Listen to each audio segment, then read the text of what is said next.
பண்ணிக்க எண்ணத்தில் நான் சொல்றாரு. ஆனா எண்ணத்தில் காத்துரு என்னை விட்டு போகாத அப்படின்னா ஒரு 4 காரியத்தை நான் உங்க மத்தியில் சொல்றேன். என்னை விட்டு நீங்க போகாம இருந்துச்சுன்னா உங்களுக்கு என்ன கிடைக்க ஏற்கனவே நான் ஃபர்ஸ்ட் சொல்லிக்கிறேன். எண்ணத்தில் காத்துரு வாக்குத்தத்தம் நிறைவேறுன்னு சொல்றாரு. அப்ப ஞாயிற்றுக்கிழமை சொன்னேன் எத்தனை வருஷம் ஆனாலும் எண்ணத்துல காத்துரு அப்படின்றாரு. ஆனா இப்போ எண்ணத்து காத்துரு என்னை விட்டு போகாதுன்றாரு. என்னை விட்டு போகாது. அப்படி அவர் விட்டு போகாம இருந்தா ஒரு 4 சப்ஜெக்டை நான் சொல்லி முடிக்கிறேன். அந்த 4 சப்ஜெக்ட் நல்லா கவனிங்க. ஏன்னா நிறைய பேர் ஆண்டவர் எதுக்கு நம்மளை அழைத்திருக்கிறான்னு சொன்னா பல்லவ ராஜ்யத்தை அவரோட கூட வாயும்படி அவரோட கூட நித்திய காலமா இருக்க முடியாதான் இந்த பூமியில நம்ம சபையில அழைக்கிறாரு. இந்த சபையில நம்மளை ஐக்கியத்தை நம்ம ஒழுங்குபடுறதுக்கு நம்மளை பரிசுத்தப்படுறதுக்கு நம்மளை அவர் ரூபம் மாற்றிருக்காகத்தான். இன்னைக்கு நம்ம சபைக்கு அநேக பேர் கீழ்படியாம சபைக்கு வராம பிரசங்கத்துக்கு விரோதமா பிரசங்கம் என்ன கொஞ்சம் தான் பேசுறது அப்படின்னு சொல்லக்கூடாது. நம்ம ஒரு சப்ஜெக்ட்ல மிஸ் பண்றோம்னா கரெக்டா அந்த பிரசங்கத்து மூலமா நம்மளுக்கு உணர்த்துறான்னு அர்த்தம். அந்த உணர்த்தம்பது அது நம்ம எவ்வளவு கீழ்படினா நம்மளை கத்தரை பார்க்கறாரு. அந்த வசனத்துக்கு நம்ம நடக்கிறோமா கத்தரை பார்க்கறாரு. அந்த வசனத்தை நம்ம கீழ்பண்ணி ஒப்புரவாகிறோமா கத்தரை பார்க்கறாரு. அந்த வசனம் நான் செய்து தப்பு தான் ஆண்டு விட்டு போன தப்பு தான் உணர்றமா பார்க்கறாரு. வசனத்துல வந்து பொதுவா சொல்லும் போது ஒரு ஆடு வீழ்ந்தா கூட மீதி ஆடு வீயக்கூடாது தான் அது பொதுவா சொல்றாரு ஆண்டவர். இன்னைக்கு நம்ம என்ன பண்றோம்? என்ன கொண்டுதான் சொல்றாரு, என்ன கொண்டுதான் வருது. நம்ம பேர் வராம இருக்கிறோம், அது போதும். நம்ம பேர் தான் வரக்கூடாது. நம்ம பேர் அவர்கிட்ட வரணும். என் மகளே உன்னை கூப்பிடுவாரு, ஏன் இப்படி செஞ்சுன்னு கேட்பாரு.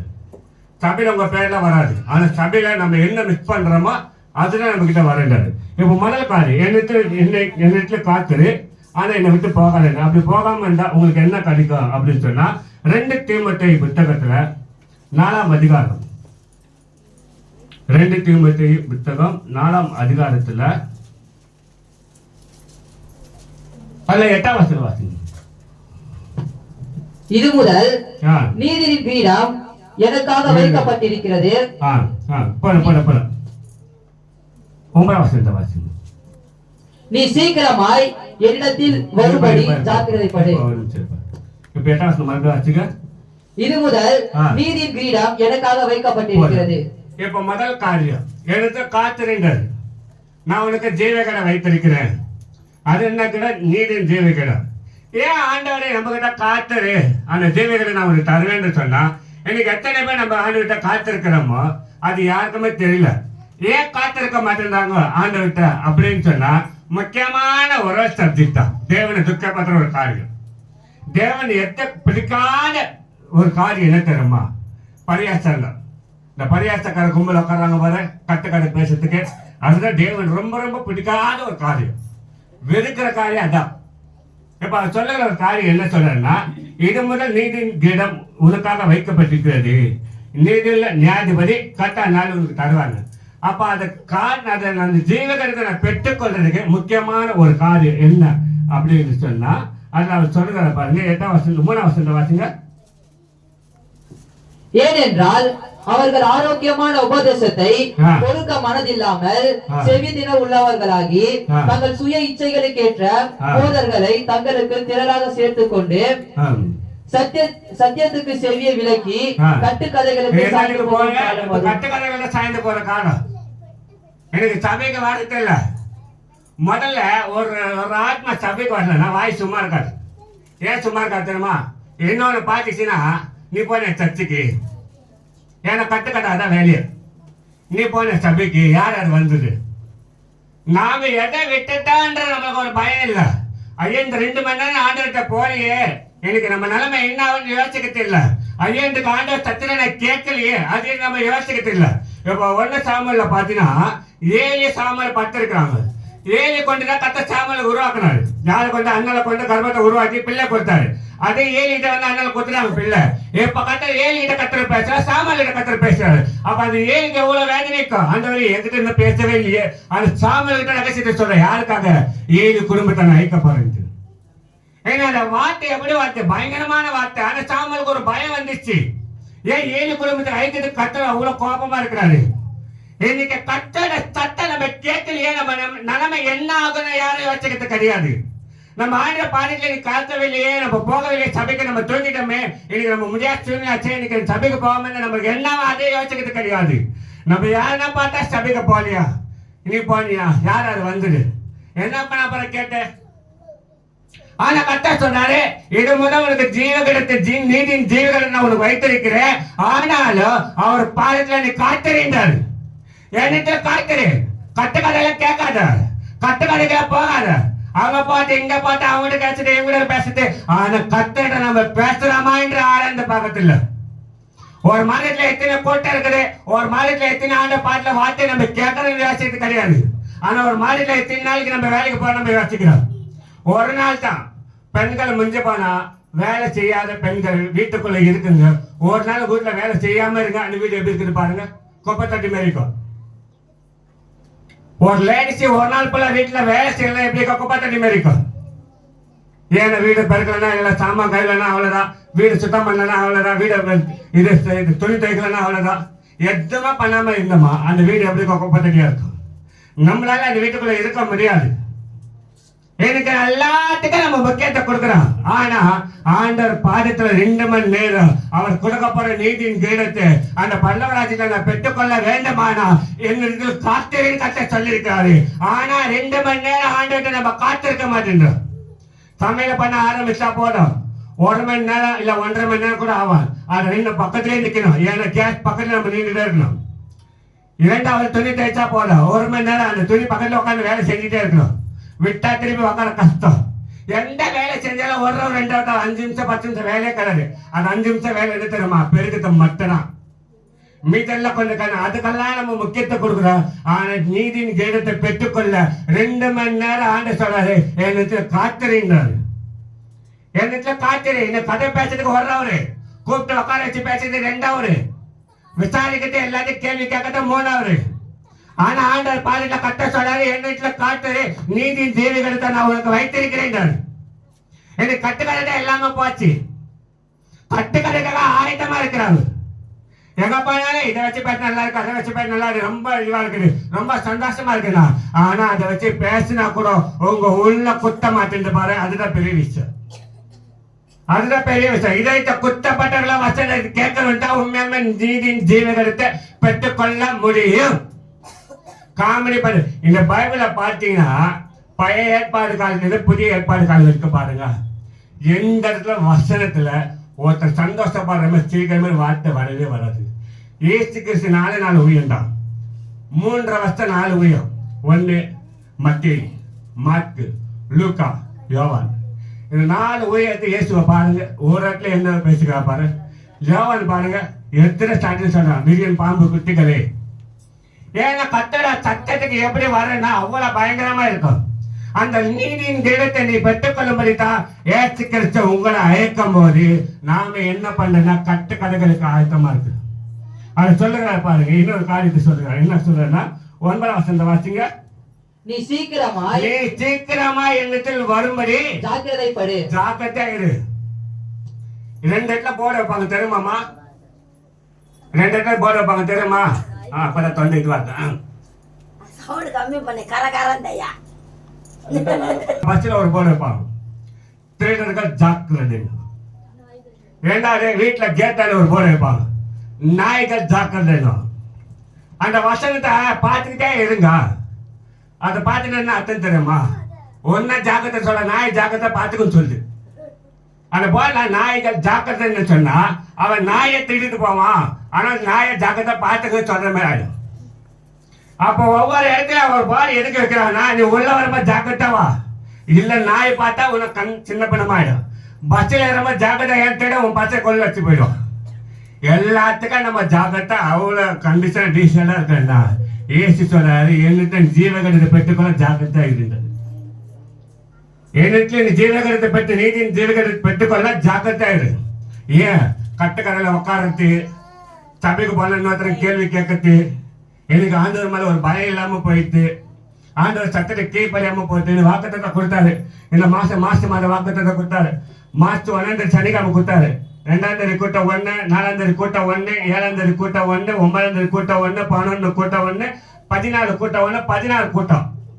அப்ப எத்தனை கூட்டம்? 1 2 3 4 5 6 7 8 கூட்டம். இந்த 8 கூட்டம் எத்தனை பேர் ஜாக்கிரதா வந்து உட்காந்துருக்கீங்க? எத்தனை பேர் சொல்ல முடியுமா? எல்லாத்துக்கும் ஒரு லிஸ்ட் தூங்கிட்டேன். அப்ப என்ன ஓய்ந்து ராமுடியோட பேசப்பட்டீங்க தெரியல. அவனா சொன்னா அருமையா யாரு பேர சொன்னா ராமையோட பேசப்பட்டான பரவாயில்ல தெரியும் வா போ வலைய போடுங்க ராமையோட பேசப்பட்ட கண்ணு எறிய காலையில அவன் தூங்கலாம் நினைச்சான ஆண்டு வார்த்தை கேட்டு வலைய போடுறேன்னா போட்ட மனுஷன் 2 படகு அமிழ்ந்து போகத்தக்க மீன்களை பிடித்தான். இன்னைக்கு ராமையோட யாருக்காக பேசப்பட்டீங்க கேட்டா தூங்கிட்டேன்ற வார்த்தை வரவே கூடாது. அதுதான் பைபிள் பயங்கரமா போடுங்க. சோம்பேறி இல்ல, வேற ஒரு சப்ஜெக்ட் இருக்குது. அதுதான் ஜாக்கிரதா, அதுதான் வீட்டுல வர ஜாக்கிரதையா இருக்கின்றாரு. ஏன் நீதின் தீவிர பெற்றுக்கொள்ளத்தான் உன்னை பரலோகத்தை நான் அழைக்கிறேன். வாக்குத்தத்தை நான் பண்ணிட்டேன். பிதாவின் வாக்குத்தத்தை பெற்றுக்கொள்ள காத்துருங்க. அது முதல்ல என்னிடத்துல காத்திருக்கின்றாரு. எனக்கு சபையில வந்து காத்திருக்கிறது இல்ல, ஆண்டவர்கிட்ட காத்திருக்கிறது இல்ல, வேற எல்லா இடத்துல காத்திருக்க. யாரும் சொல்லிட்டு பண்ண போற வர வரைக்கும் காத்துன்னு இருக்கும். எவ்வளவு நேரம் ஆனாலும் பரவாயில்ல உட்காந்து இருக்கும்.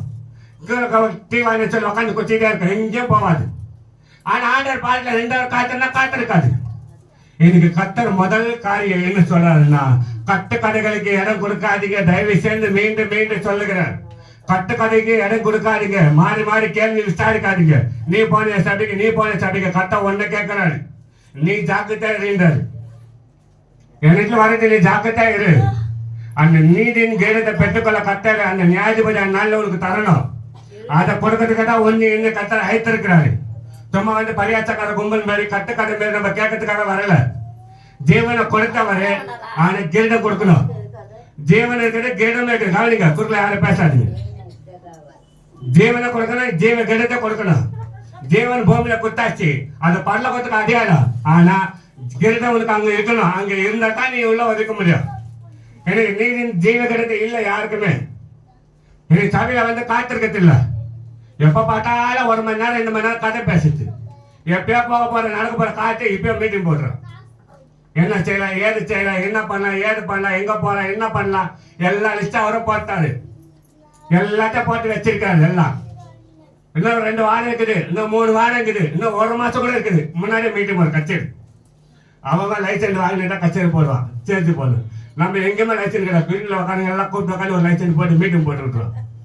இன்றைக்கு ஆண்டவர் பாதத்துல கத்தோட வாக்குத்தட்டை பெற்றுக்கொள்ளாம கட்டு கதைகளை உட்காந்துக்கிறீங்க பாரு. எண்ணிட்டு வர ஜாக்கிரதையா இருக்கு. சொல்லிக்கிட்டே பாரு கத்தரு. ஒரு நேரத்துல விட்டுட்டாதான் நம்ம நிலைமை தெரியும். அதனால இந்த கடைசி காலத்துல வாக்குத்தத்திற்கு கத்த சொன்ன ஒரு காரியம், அந்த நீதியின் கிரீடத்தை பெற்றுக்கொள்வதற்கு என்னை விட்டு போகாத, சபையை விட்டு போகாத. எனக்கு எவ்வளவு பேர் இந்த வீழ்ந்து கிடக்குறாங்க தெரியுமா? வீண்டா கூட கட்ட தூக்கி நிக்க வைப்பார். ஏன் தெரியுமா? அவர் சொந்த ஜீவனை கொடுத்து அப்படியே விட மாட்டாரு. ஒரு தாய் 10 மாசம் பிள்ளை பெற்று பிள்ளை நடந்து போன வீந்துச்சுன்னா அப்படியே விட்டு வேடிக்கை பார்க்க மாட்டாங்க. அந்த குழந்தை தூக்கி நிக்க வைப்பாங்க. அதே போல தான் கத்தர் நம்மளை தூக்கி நிக்க வைப்பாரு. ஆனா ஏன் நிக்க வைக்கிறா தெரியுமா? அவர் சமூகத்துல வந்து காத்திருக்கிறதுக்காக, மறுபடியும் உச்சம் போல போறதுக்காக இல்ல. நம்ம வீழ்ந்த போல எந்த முடியாத சூழ்நிலை டாக்டர் கைவிட்டானே, மனுஷன் கைவிட்டானே, மாற்றம் வந்து கைவிட்டுச்சு. அப்ப யார் தூக்குண்டு? தேவன் தான் தூக்குனாரே. இன்னைக்கு மருந்து உங்களுக்கு தூக்கணுமா? இன்னைக்கு நம்ம காத்திருக்கணும். அவர் பாதத்துல காத்துக்கணும். நீதியின் ஜீவகத்தை பெற்றுக்கொள்ள அவர் பாதத்துல காத்துக்கணும். கட்டுக்கதைக்கு தயவு செய்து மீண்டும் மீண்டும் எச்சரிக்கிறார். கட்டுக்கதை பேசாதீங்க. சும்மா உட்காந்து பேசுற. ஏன் சும்மா உட்காந்து ஆண்டு பேசாம பார்க்கலாம். இல்ல பைபிள படியா, இல்ல ஜபம் பண்ண. எதுவுமே இல்லாம மனுஷன் எதுக்கு பேசுற? வீண் வார்த்தைலாம், வீண் வார்த்தைங்க, வீணான வார்த்தைகளை கத்தர் கணக்கு கேட்பாரு. நியாய திருப்பி நாளில் கணக்கு கேட்பாரு கத்தர். இந்த கட்டுக்கதைக்கு நம்ம இடம் கொடுக்க தேவனோட கோபம் வர அந்த நீதி தீவிரத்தை நம்ம பெற்றுக்கொள்ள முடியாது. 2வது ஆண்டவர் சொல்லுற காரியம் என்னிடத்துல வரும்போது எப்படி இருக்குன்னு சொன்னா, பிலிப்பியர் புத்தகம் 1ஆம் அதிகாரத்துல, பிலிப்பியர் 1ஆம் அதிகாரத்துல அது 30வது வசனம் வாசிங்க. நீங்கள் என்னிடத்திலே கண்டதோ எனக்கு உண்டு என்று இப்போது கேள்விப்படுகிறதுமான போராட்டமே உங்களுக்கு உண்டு. பாருங்க, நீங்க என்னத்தில் கண்டதும் எனக்கு உண்டு என்று இப்போது கேள்விப்படுகிறதுமான போராட்டம் உண்டு. என்ன போராட்டம் அப்படின்னு ஆண்டவர் சொல்ல ஒரு காரியம் என்ன சொன்ன 29வது வசனம் வாசிங்க. ஏனெனில் கிறிஸ்துவிடத்தில் விசுவாசிக்கிறதற்கு மாத்திரமல்ல, அவர் நிமித்தமாய் பாடுபடுகிறதற்கும் உங்களுக்கு அருளப்பட்டிருக்கிறது. அம்மா எதுக்கம்மா? சும்மா தலையாளி வந்தா, குறுங்க சண்டை வந்தா, சில பிரச்சனை சபையை விடுறதுக்கு அல்ல. கிறிஸ்து கூட பாட அனுபவத்துதான் கத்த உங்களே என்ன அழைத்திருக்கிறாரு. பாடு இல்லாதவன் கிறிஸ்தவனே கிடையாது. அதான் 100 பைபிள் அடிச்சு சொல்ற. பாடு இல்லாதவன் கிறிஸ்தவனே கிடையாது. ஏன் பாடு இல்லாத கிறிஸ்தவன் கிடையாதுன்னு சொன்னா, இப்ப நல்லா கவனிங்க. ஆதாமுக்கு பாத்தீங்கன்னா பாரில பிசாசு அழகா தந்திரமா வலிச்சுட்டான். இப்ப அவன் சொன்ன மாதிரி பழத்தை சாப்பிட்டா அதனால பிசாசு பக்கம் அதிகமாயிட்டான். ஆனா ஏசுகிட்ட வந்தா அதே சொல்ற பழத்தை எப்படி சொல்ல கல்ல அப்பங்களா மாக்குது. ஆனா கத்தனை சொல்றாரு, அப்பத்தினால் மனுஷன் பேக்கிற தேவனோட வார்த்தையினால பேப்பான். அவருதான் அன்னைக்குல இருந்து ஏசுக்கு பாருதான். அம்மா நல்லா கவனமா கேளுங்க. இங்க பாருங்க, பைபிள் அப்புறமா பார்க்கலாம். ஆதாமுக்கு வந்து ஒரு ஆள் வார்த்தை தான். அந்த கண்ணியை பிடிச்சிக்க ஏவல் ஏழுனா ஆதாம் ஏவல் கொடுத்தாங்க, சாப்பிட்டான். அவனுக்கு பாடே இல்லை, உடனே வீழ்ந்துட்டான். அவன் ஏசுகிட்ட கல்ல அப்பங்க மாக்கண்டான். ஏன்னா அன்னு சொல்றாரு, இந்த கல்ல அப்பத்தினால பேக்கலாம் வார்த்தையினால பேப்பானாரு. அன்னைக்கு ஏசுக்கு ஆரம்பிச்ச பாடு மரண வரைக்கும் வந்தது. எனக்கு அதுதான் ஆண்டு சொல்ற, எனக்கு வந்து விசுவாசிக்கிற மாற்றம் அல்ல, பாடுகளை அனுபவிக்கணும். அந்த பாடு 2 விதமான இருக்குது. இயேசுவோட கூட வாயில பாடு வந்துக்குது, உலகத்தின் பிரகாரமா வாயில பாடு வந்துக்குது. இந்த உலகத்தின் பிரகாரமா இந்த பாடு அந்த சபைக்கு வரவே முடியாது. அதான் 100 உண்மை. ஏன் நீதிக்கு தலைமுறை கொண்டு வந்து வச்சுங்க, என்னால முடியல சொன்னா ரொம்ப கஷ்டம். ஆனா எவ்வளவு பாடு வந்தாலும் இயேசுவை விட மாட்டேன்னு சொல்றதுக்கு தான் அதுதான் கர்த்தர் ஒண்ணு அழைத்திருக்கிறது. அப்ப பாடுகள் வந்தாதான் நம்ம ராஜ்யத்தோட கூட அவரோட கூட ஆளுகை செய்ய முடியும். பாடுகள் வந்தாதான் அவரோட கூட நம்ம நெருங்க முடியும். பாடு இல்லாத நெருக்க முடியவே முடியாது ஏசுகிட்ட. அதுதான் அவன் பிலிப்பியர் சொல்ற, அப்போஸ்தலன் பவுல் சொல்றார். இன்னொரு காரியம் சொல்ற, 23வது வசனம் வாசிங்க. ஏனெனில் இவரினாலோ நான் நெருக்கப்படுகிறேன், தேகத்தை விட்டு பிரிந்து கிறிஸ்துவோட கூட. அப்ப கிறிஸ்து கூட எனக்கு இருக்க ரொம்ப ஆசை இருக்குது. நான் எப்ப ஆண்டவர்கிட்ட போக போறேன். யார் அப்போஸ்தலன் பவுல் சொல்றாரு, எப்ப கர்த்தர் அழைத்தாரு அன்னைக்குல இருந்து பவுலுக்கு ஒரு ஆச்சை, நான் கிறிஸ்து கூட இருக்குன்னு ஆச்சை. ஆனா விசுவாசிக்கிறது மாத்திரமல்ல, பாடுகளை அனுபவிச்சு மனத்தை ஜெயிச்சுனா கிறிஸ்து கூட இருக்க முடியும்.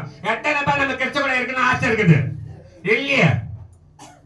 ஏன்னா உலகத்துல இருக்கதான் ஆசை இருக்குது, கிறிஸ்து கூட இருக்க ஆசை இல்ல, கிறிஸ்து கூட நடக்க ஆசை இல்ல. பாடுகள் வந்தாலும் பிரச்சனை சபைக்கு சம்பந்தமா கிடையாது, பாஸ்டர் சம்பந்தமா கிடையாது. இந்த பாடுகள் இயேசுக்கு உலகத்தை சம்பந்தம். ஏன்னா இயேசுவோட கூட நடக்கிற சில உபத்திரங்கள் வருது, சில வேதனைகள் வருது, சில நெருக்கங்கள் வருது, சில அவமானங்கள் வருது. ஆனாலும் நான் ஜெபத்தை விட மாட்டேன், இயேசு விட மாட்டேன், சபையை விட மாட்டேன். இதுதான் என் பரலோகத்துல அவரோட கூட ஆளுக செய்ய முடியும். என்னத்தில் காத்தினா பாடுகள் வர்றோம். உபத்தவரை விசுவாசிக்கிற மாத்திரமல்ல, பாடுகள் அனுபவிக்கவும் கர்த்தர் அழைத்திருக்கிறார். அதான் ஒண்ணு பேதல கூட சொல்லுங்க. என்ன சொன்னா தெரியுமா, எனக்கு வந்த பாடுகள் உங்களுக்கு பின்மாறி வைத்து போகிறேன். அந்த பாடுகள் ஜெயிக்கணும். சும்மா உலகத்தில் பாடுகளை கொண்டு வந்து தலைமையில வச்சுட்டு எனக்கு சபைக்கு வர முடியல, எனக்கு ரொம்ப கஷ்டமா இருக்குது, ரொம்ப பாடா இருக்குது, ரொம்ப பிரச்சனை இருக்குது, ரொம்ப போராட்டமா இருக்குது. அந்த பிரச்சனை போராட்டம் எதனால வந்து நம்ம யோசித்தோமா? ஆடு கேட்கறது கிடையாது. ஆண்டவரை கேட்கணும், ஆண்டவரை எதனால பாடு வந்தது. ஆனா அப்போஸ்தலன் பவுல் வந்த பாடு வேற. இப்ப உதாரணமா நான் சொல்றேன் பாருங்க. இப்ப அவன் ஆசைப்படுற என்ன சொல்றான்னா, நான் கிறிஸ்து கூட இருக்குன்னு ஆசையா இருக்குது. ஏன்னா இயேசு கூட நான் வாயின்னு ஆசையா இருக்குது. அப்ப அதுக்கு முன்னாடி இயேசுக்கு விரோதமா ஏம்பலாம். என்ன ஏம்பலாம்? கிறிஸ்துவ துன்பப்பட்டவன் ஊழிய செய்யக்கூடாது, சபையில ஜனங்களை மதத்தை கொண்டு வரக்கூடாது சொல்லி சவுல விரோதமா ஏம்பும் போது கர்த்தர் பேசின ஒரு வார்த்தை தெரியுமா? சவுல ஏன் என்னை துன்பப்படுத்துறாங்க, நீ துன்பப்படுற இயேசு நான் தான். அப்ப அந்த வார்த்தை கேட்கும் போது சவுலுக்கு ஒரு பயம் வந்தது. அந்த பயத்தினால ஆண்டவர் நான் என்ன செய்ய சித்தமா இருக்கிறாரு. அதுக்கு ஆண்டு சொல்ற, நீ போ. அதுக்கு ஒரு ஆள் அனுப்புறாரு. அப்ப அந்த பவுல் இயேசுவை ஏற்றுக்கொண்ட நாள்ல இருந்து மரண வரைக்கும் பாடுதான். எனக்கு அந்த பாடு நம்மளுக்கு இருக்குதா? நம்ம எங்கேயோ ஒருத்தரங்கள மாட்டிக்கின்னு அவன் ஒரு பிரச்சனை பண்ணா உடனே ஆந்திர மேல போறது. ஆண்டர் செய்யக்கூடாத காரியம் சொன்னா அது செஞ்சுட்ட பிறகு பிரச்சனை வந்தா நம்ம ஆந்திர மேல போட சொல்றது. இரண்டாவது எங்கிற ஒரு காரியத்தை கொண்டு நம்ம செஞ்சுட்டு அது தோல்வி ஆச்சுன்னா உடனே சபையை விடுறது. முதல்ல நம்ம கொஞ்சம் நாணமா இருக்கணும். ஏசு கிறிஸ்துவிட பாடல் அனுபவத்துக்கு மட்டும்தான் நம்ம அழைத்துருக்கோம். விசுவாசிக்கிற மாத்திரம் இல்ல. விசுவாசம் என்ன தேவை, நம்ம தேவையானது மட்டும் தான் கேட்கிறோம். ஆனா பாடு இருக்கு தெரியுமா, அவருக்கு தேவை. இந்த பாடுகள் அனுபவிச்சு என் சிங்காசனத்துல வந்து உட்காரது. அந்த பாடுகள் இல்லாம யாரும் பரலோகத்துக்கு போறதுக்கு வாய்ப்பே கிடையாது. இந்த பைபிளை பார்த்தீங்கன்னா பழைய ஏற்பாடு காலத்துல அதிகமான பேர் பாடுகள் அனுபவிச்சு தான் ஏசு கிறிஸ்து மரித்த பிறகு தான் கல்லறை திறக்கப்பட்டது. ஏசு கிறிஸ்து உயிரோட ஏந்த பிறகு தான் எல்லாரும் பரிசுத்தம் வந்து பரலோகத்துக்கு போறோம். எனக்கு அந்த பாடுகள் ஜெயித்தவர்கள் தான் பரலோகத்துக்கு போக முடியும். அதில் ஒரு வாட்சிங்க மத்தேயு சுவிசேஷத்துல அதை வசந்த ஆட்கள் காட்டுறேன். மத்தேயு சுவிசேஷம் 27ஆம் அதிகாரத்துல 50, 51, 52, 53 வாட்சிங்க. இயேசு மறுபடியும் மகா சத்தமா கூப்பிட்டு ஆவியை விட்டார். அப்பொழுது தேவ ஆலயத்தின் திரைச்சீலை மேல் தொடங்கி கீழ் வரைக்கும் இரண்டாக கிழிந்தது. பூமி அதிர்ந்தது, கற்பலைகள் பிளந்தது, கல்லறைகள் திறந்தது, நித்திரை அடைந்திருந்த அநேக பசுத்தவான்களுடைய சரீரங்களும் எழுந்திருந்தது. அவர் உயிர்த்தெழுந்த பின்பு இவர்கள் கல்லறை விட்டு புறப்பட்டு பரிசுத்த நகரத்தில் பிரவேசித்து அநேகருக்கு காணப்பட்டார்கள். என் வீட்டுல காத்துரு, எனக்கு வந்த பாடு உனக்கு இருக்குது. அந்த பாடு வந்து என்னை விட்டு தூரமா போகாத. பாடு வந்து பின் வாங்கி போகாத. பாடு வந்து மற்ற காரியத்துக்கு ஓடாத. அதனால தான் ஆண்டவர் சொல்றாரு, அவர் மறித்த உயிர்த்தெழுந்ததற்கு பரிசுத்தவான் மற்ற அநேக உயிரை எழும்பி அவர் பரலோகத்துல காணப்பட்டாரு. இன்னைக்கு நாம பரலோகத்துல ஆண்டவர் பார்க்க முடியுமா? சொல்ல முடியுமா? மாடல் அடிச்சு நான் இயேசுவை பார்ப்பேன்னு யாரும் ஒருத்தங்க சொல்ல முடியுமா? சொல்ல சான்ஸ் இல்லை. ஏன் பாடுகள் நமக்குல நம்ம அனுபவிக்கிற பாடுகள் 2 வித பாடுகள் இருக்குது. ஒண்ணு உலகத்தின் கலஸ்தானம், உலகத்தின் காரியத்தை, உலகத்தின் அலங்காரத்தை நீ கை கொண்டா அது உலகத்தின் பாடுகள். உலகத்தை வெறுத்து தள்ளி உலகத்துக்கு வாயாம உலகத்தை அலங்காரத்தை கை கொள்ளாம கலஸ்தாரத்தை கை கொள்ளாம இயேசுக்காக வாயிடப்பாரு, இதுதான் பரலோகத்தின் பாடு. நம்ம சரீரத்துக்கு ஒத்து வராத ஒரு காலத்தை செஞ்சுட்டு நம்ம தேவையில்லாத காலத்தை மாட்டிக்கிது. அப்புறமா எனக்கு பாடு வந்துச்சு, பிரச்சனை வந்துச்சு அப்படின்னு சொன்னா அது இயேசு கொடுக்குற பாடல்ல, நீ கொண்டு வர பாடு. பிசாசு கொடுக்குற பாடு. இயேசுவோட நீ எவ்வளவு ஐக்கியமா இருக்கீங்க, எவ்வளவு நெருக்கமா இருக்கீங்க, அவ்வளவு பாடு. அதுதான் ஆண்டவர் சொல்றாரு, யோவான்ல சொல்றாரு, என்ன தெரியுமா சொன்னாரு? எங்களுக்கு சமாதானம் உண்டாகும் பொருட்டு இவைகள் உங்களுக்கு சொல்லுகிறேன். உலகத்துல உங்களுக்கு உபத்திரம் உண்டு, ஆனால் திறன் நான் உலகத்தை ஜெயிச்சேன். அப்போ உனக்கு பாடு வந்துடு, பரவாயில்ல, திறன் கொள்ளு. உலகத்தை ஜெயிச்சு இயேசு பிரச்சனை ஜெயிப்பார். நம்ம அப்படி இல்லை. அந்த பாடுகளை பார்த்து பெண் வாங்கி போற ஒரு கூட்டம், பாடுகளை பார்த்து சபைக்கு வராத ஒரு கூட்டம், பாடுகளை பார்த்து ஜெபிக்காத ஒரு கூட்டம், பாடு வந்தோட பின் வாங்கி தேடி வேற காலத்துக்கு ஓடுற ஒரு கூட்டம். எனக்கு நம்ம எங்க போனாலும் அந்த பாடல ஒரு மாற்றம் வரவே வராது. ஆனா இயேசு பாடத்துல காத்திருந்தாத்தான் அந்த பாடுகளுக்கு ஒரு மாற்றம். ஏன் தெரியுமா? இந்த பாடுகள் நிரந்தரமான பாடுகள்ல கொஞ்ச நாள் தான், அதுக்கப்புறம் உன்னை பலப்படுத்தாது. அப்போஸ்தலன் பவுல் அதுதான், அவர் அதுதான் சொல்றாரு, என்ன உயர்த்த போறாரு, முழு கொடுக்கப்பட்டிருக்கிறது வேண்டு கொள்றாரு. அதுக்காக சொல்றாரு, என் கிருபை உனக்கு. ஏன்னா அந்த அளவுக்கு பாடு வந்துச்சு, அந்த அளவுக்கு பிரச்சனை. என் கிருபை உனக்கு போதும், பலவனுக்கு என் பலன் பூர்ணமா விளங்கும். அப்ப என்ன தெரியுமா? இந்த பாடு வந்தாலும் ஜீவனை சேதப்படுத்த முடியாது. அதுதான் என் கிருபை உனக்கு இருக்கிறது. இந்த உலகத்தில் கொண்டு வர பாடு பாரு, அது மனத்துல கொண்டு போயிடும். மனத்துல கொண்டு ஏன்னா ஏசு எதை நம்ம காத்திருக்க சொல்றாரு, அதுதான் நம்ம காத்திருக்கோம். வந்துச்சா பிரச்சனை, போராட்டம் வந்துச்சா, அவமானம் வந்துச்சா, நம்பின மனுஷனை துரோகம் பண்றாங்க, உதவி செஞ்ச மனுஷன் நம்மளுக்கு விரோதமா எழும்புறாங்க, பரவாயில்ல, ஒரு பாடுகளை ஏற்றினா ஒரு பாடுகளை உட்காந்து காத்துருங்க. அந்த பாடுக மத்தியில கர்த்தர் உயர்த்துவார். அந்த பாடுக மத்தியில ஒரு பேரு பெருமைப்பட்டுவார். பாடு வந்தவொன்னு ஜபத்தை விடுறது, சபையை விடுறது, ஆண்டவர் விடுத்து காத்திருக்காம போகிறது நிச்சயமா எங்க போனாலும் உங்களால் ஜெயிக்க முடியாது. அதுதான் ஆண்டவர் சொல்றாரு, பாடுக மத்தியில இயேசுவின் சாட்சியா இருக்கணும். அப்படி பாடுக மத்தியில அவர் சாட்சியா இருந்தீங்கன்னா அவரோட கூட நீ ஆளுக்கு செய்ய முடியாது. என்னிடத்தில் காத்துற, என்னிடத்தில் நீ வந்த பாடு வர, அதுக்காக சபையோ தேவனோ வார்த்தையை விடுக்கிற 3 விடக்கூடாது. ஆனா அவர் வார்த்தையை நான் கேட்கணும். அவர் வார்த்தையை கேட்கறதுக்காக தான் நான் இங்க வந்திருக்கிறேன்.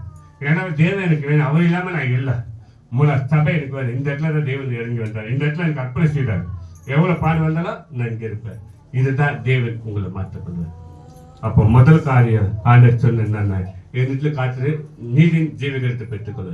2வது காரியம், பாடுகள் வந்தா என்னோட கூட இது. ஏன்னா என்னோட கூட நீ ஆளுகை செய்வேன், என் ராஜ்யத்தை என்னோட கூட சிங்காசனம் வைக்கிறோம். அதுதான் பேர் சொல்ற, ஆண்டவரே எல்லாவற்றையும் நாங்கள் விட்டுட்டு வந்தோமே, எங்களுக்கு என்ன கிடைக்கும்? மறு ஜென்மத்துல 12 சிங்காசனத்தை கோத்திரங்களா நீ உட்காந்து. இதுதான் ஆண்டவர் விரும்புது. அப்ப அந்த பாடுகத்தில் வந்த பேருக்கு வந்த பாடு பாரு, ஏகப்பட்ட பாடுகள். பைபிளை பார்த்தீங்கன்னா உண்மையான சொல்றேன், பாடுகளை அனுபவிச்சு ரத்த சாட்சியா மறுத்தாங்க. நம்ம சாட்சி மறுக்க முடியுமா? சபையில சாட்சிக்குதா? குடும்பத்துல சாட்சிக்குதா? வாழ்ந்து ஜனங்க மட்டும் சாட்சிக்குதா? உங்க தெருவில் சாட்சி சொல்லுவாங்க, உங்களை சொல்லவே மாட்டாங்க. வாயாச்சு எதுதான் பைபிள் எடுத்து போடுன்றாங்க, கேவலமா பேசுறாங்க. ஏன்னா சாட்சி இல்லாத ஒரு கிறிஸ்தவன். சாட்சி இருக்கணும். ஒரு சாட்சி பரலோக சந்தோஷப்படணும். ஒரு சாட்சி கேட்டு பரலோக தூதர் சந்தோஷப்படணும். ஒரு சாட்சி கேட்டு இயேசு சந்தோஷப்படணும். ஏன் தெரியுமா? தன் ஜீவனை குறித்து ஒரு சாட்சியை வச்சிருக்கிறார். சாட்சி இல்லாம வாயிரு கிறிஸ்தவர் ஒரு கூட்டம். எனக்கு அதுதான் சொல்ல, பாடு வந்தா அமைதியா இருங்க. சில விஷயத்துக்கெல்லாம் வாய் காதலுக்கு வரவே கூடாது. அது பாடே கிடையாது. வாயை விட்டா மாட்டிக்குவோம். அதுதான் பெரிய பிரச்சனை. நிறைய கிறிஸ்தவத்தான வார்த்தை நாக்க அடக்க மாட்டேங்கிறான். நம்ம கொஞ்சம் எல்லாத்துக்கும் கொஞ்சம் நாணமா இருக்கிறது. நம்மள என்ன பேசினா சரி. என்னை ஒரு இடத்துல பார்த்தேன், ஒரு சகோதரி என்ன பண்ணன்னு தெரியல, மேல இருந்து பார்த்தேன். என்ன பண்ணாலும் சகோதரி சபைக்கு போறவங்க தான் நல்லா சர்ச்சை போற. எப்ப பார்த்தாலும் சோத்திரம் பண்ணுவாங்க. திடீர்னு ஒரு லேடிச்சு அநாசமான வார்த்தை, அவ்வளவு கேவலமான 15 நிமிஷமா காலை திட்டினே கலறாங்க. அந்த சகோதரி திட்டம் போது நெத்தில பொட்டு, ரெட்டு கலர் படுவை, தலை பூ, பயங்கரமா ஒரு மாதிரியா பண்ணுச்சு. கையை காலில் ஒரு பயங்கரமா திட்டுது. இந்த சகோதரியை பார்த்து ஆண்டுக்குள்ள ஒன்னே இல்லை, அப்படியே சைலன்ஸா தலைக்கீழ ஒரு கையை பேச்சு நிற்கிறாங்க. அமைதியா இருக்கிறாங்க, ஒரு வார்த்தையை பேசல. திட்டிகிட்டே இருக்கிறாங்க, தலை கீழே குந்திறாங்க, கை நீட்டி பேசுறாங்க, அப்படியே கீழே குந்திறாங்க. தெருவே வேடிக்கை பார்க்கறாங்க, ஒரு வார்த்தை பேசல. அதுக்கப்புறம் அந்த சகோதரி திட்டிட்டு மண்ணு வாரி போட்டுக்கு போகுது. இந்த சகோதரி என்ன பண்ண, ஆண்டவர் சோதனை சொல்லி திரும்பி போறாங்க. அப்படியே திரும்பி போறாங்க மேல. எவ்வளவு ஆச்சரியம் தெரியுமா? தன் மேல தப்பு இருந்தா கூட தன் தண்டனை அனுபவிக்கணும்னு சொல்லி அமைதியா இருக்கிறான். தன் மேல தப்பு இல்லைன்னா கூட சரி, ஆண்டவர் மன்னிக்கணும்னு சொல்லி அமைதியா இருக்கிறான். இனி நம்ம அப்படி இருப்போம்? வாய் சும்மா இருக்குமா? வாயை நாட்டடிக்கும். தான் பேஸ்ட் போட்டாலும் சரி, கொஞ்சம் சால்ட் போட்டாலும், அப்புறம் பிரச்சனை போட்டாலும், எந்த பேஸ்ட் போட்டாலும் வாய் சுத்தமா வராது. ஏன் பிரச்சனை தேஞ்சு போச்சு. அது பல்ல பல ஆக்காது, மஞ்சளா தான் வச்சிருக்கோம். பல்லு வல்லியாவா ஆக்கான்.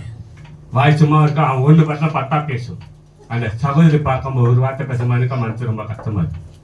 அதனால தான் சொல்ல அந்த சொல்லுறேன். நிறுத்தி பாடு வந்தாலும் அமைதியாது. நீங்க வந்து இப்ப போனோடனே ஒரு பாடு வரும். ஒரு அம்மா அது மாதிரி தான் சின்னத்திரமா சொன்னாங்க. ஒரு வயசானு அந்தவரே, இனிமே நான் சண்டை போட்டு நான் வச்சுக்க மாட்டேன், நான் கட்ட வார்த்தை வச்சுக்க மாட்டேன். எனக்காண்டி பாடு பார்த்தீங்க, உண்மை நான் பாடு போல வாயிடும், பாடா வாயிடும், நான் சாட்சியா இருக்கணும்னு சொல்லி ஐது ஜோமானு ஒப்பு கொடுத்துட்டு போறாங்க. அந்த ஒரு சோட்டுக்கு மேலே ஒரு சின்ன வேலை பண்ணுது. என்ன வேலை பண்ண தெரியுமா? அந்த அம்மா ஒப்பு கொடுத்துட்டாங்க, நான் இனிமே பேச மாட்டேன், இனிமே கட்ட வார்த்தை பேச மாட்டேன், சண்டை போட மாட்டேன், எல்லாத்தையும் அன்பா இருக்கிறேன், சமாதானமா இருக்கிறேன் அப்படின்னு சொல்லிட்டாங்க. சொல்லிட்டு நம்ம போறாங்க. வயசானது போனா வீட்டுக்குள்ள இருந்து மருமகள் வெளியே வருது. வெளியே வந்து நம்ம கம்முனுக்கு வந்துட்டானே, ஏசப்பா சோதர வீட்டுக்குள்ள பிச்சாச்சு தொத்து ஏசு நாமத்தினால இப்போது என் வாய்ச்சு இப்பதான் ஒப்பு கொடுத்துட்டு வந்தேன். சாத்தான் வெளியே நிற்கிறான் பாரு, எப்படியே கத்துறான் பாருங்க. இப்ப ஆண்டு கேட்டுட்டே இருக்கிறாரு. இப்ப சொல்ல கொஞ்ச நேரம் கூட இல்ல, இது சொல்லிச்சு. அது நான் சொல்லி தரமா வந்துச்சு பாரு. வந்தவனுக்கு வந்துச்சு ஒரு பிரச்சனை உண்டு பண்றது. அப்பயே நினைச்சேன், ஏசு நான் மாட்டான் அப்பா சாத்தானு. இது சுத்தி பாத்து எங்க கிட்ட சாத்தான்னு கேக்குது. நீ தான் சாத்தானு. வந்தவனே திட்டின சச்சி தானே போயிட்டு வந்தா, அமைதியா வர மாட்டா, வாய் சும்மா இருக்காது, வந்தவனே பண்ணாத்தினே வரிய, நீ தான் சாத்தான் தீனு வந்துருது. ஐயோ ஆண்டவரே, நான் உங்களோட பிள்ளைப்பா, என்ன பார்த்து சாத்தான்னு சொல்லு, இந்த சாத்தானை தொத்தினாரு, அதுதான் உன்னை தொத்துறாரு ஆண்டவர். அது நம்ம நாக்க அதுக்கு தெரியல. அதுதான் ஆண்டு சொல்ற. எவ்வளவு பாடு வேணா அமைதியா இருங்க, அவசரப்படாதுங்க. வார்த்தை விட்டமா ஆண்டு காத்துப்பா. அந்த வார்த்தையை பிடிக்க சில விஷயத்தை கத்த செய்வார். நம்ம கரெக்டா பேசின வார்த்தையில உண்மையா இருப்போமா கத்தர் பாப்பா சோதிப்பார். சில காற்று நீ ஒப்பு கொடுத்துட்ட, ஒரு பொருத்தனை பண்ணிட்ட, ஒரு வார்த்தை ஆண்டு சொல்லிட்ட, அது உன்னை பார்த்துக்கிட்டே இருப்பாரு. நிறைய பேர் நான் பார்த்துக்கிறேன், நிறைய பேர் சில பேர் சொல்லிக்கிறாங்க. சொல்ற நம்ம கொஞ்சம் வார்த்தை கவனமா கேள்வி. ஆண்டு சொல்லி வந்த பாடு உமக்கு வந்து ஏசுக்கு அதிகம் போது, சிலுவையில அறியும் போது, சிலுவை சுமக்கும் போது, முன்முடி சுமக்கும் போது எல்லாவற்றையும் அவர் வாயை திறக்கவே இல்லை. அதுதான் ஆண்டு சொல்றது. அது போல பாடுகள் மத்தியில நீங்க சாட்சி. மூணாவது ஒரு காரியம் என்னத்துல இருங்க கத்த சொல்றாரு. என்ன சொல்றாருன்னா, எடுத்து வாசிப்போம். யோவான் சுவிசேஷம் 21ஆம் அதிகாரத்துல, யோவான் சுவிசேஷம் 21ஆம் அதிகாரத்துல அதுல 15வது வசனம் வாசிங்க. அவர்கள் ஜெபம் பண்ணின பின்பு இயேசு அவர்களை போஜனம் பண்ணின பின்பு இயேசு சீமோன் பேதுருவை நோக்கி, யோனாவின் குமாரனாகிய சீமோனே, இவர்களில் அதிகமாய் நீ என்னிடத்தில் அன்பா இருக்கிறாயா என்றார். அதற்கு அவன், ஆம் ஆண்டவரே, உம்மை நேசிக்கிறேன் என்பதை நீர் அறிவீர் என்றார். அவர் என் ஆட்டுக்குட்டிகளை மேய்ப்பாயாக என்றார். மூணாவது காரியம் ஆண்டவர் கேட்கிறாரு. அம்மா இங்க கவனிங்க. இப்ப உங்களை கேட்கிறாரு ஆண்டவர், நீ வீட்டுல அன்பா இருக்கிறான்னு கேட்டா எத்தனை பேர் அன்பா இருப்பேன்னு சொல்லுவேன்? ஜனி பேர். இப்பதான் வசனம் கேட்குது பக்கத்துல. காது கேட்கறது கூட வசனம் தெரியல, காது கேட்கறது கூட வசனம் கரெக்டா இருப்பான். காது கேட்கல வசனம் தெரியல, பக்கத்துல கேட்கும். கவனிங்க. இப்ப ஆண்டவர் கேட்கிறாரு, உங்களை பார்த்து கேட்கிறாரு, வீட்டுல அன்பா இருக்கீங்கன்னு கேட்கிறாரு. இருக்கிறோம்மா அன்பா இருக்கிறேன்னா அதுல முக்கியமான ஒரு காட்டு சொல்றேன். என்ன காட்டு சொல்ற தெரியுமா? இவர்களில உங்க மகளோட அன்பா எப்படி வச்சுக்கிறியா? அத கேள்வி. உன் மகளோட ஆண்டவர் வச்சுக்கிறியா அதிகமா? சொல்ல முடியல. ஏன் சொல்ல முடியல? கவனிக்க, அதுதான் பாயிண்ட், முக்கியமான பாயிண்ட். என்னைக்கு அன்பா இருக்கிறியான்னு கேட்கறாரு. அதை சொல்ற மறுபடியும் வசந்த பார்த்தீங்க. அவர்கள் போதனை பண்ணின பின்பு இயேசு சீமோன் பேதுருவை நல்லா கவனிங்க. இயேசு சீமோன் பேதுருவுக்கு யோவான் குமாரனாகிய சீமோனே, இவர்களிலோ இப்ப இவர்கள் யாரு?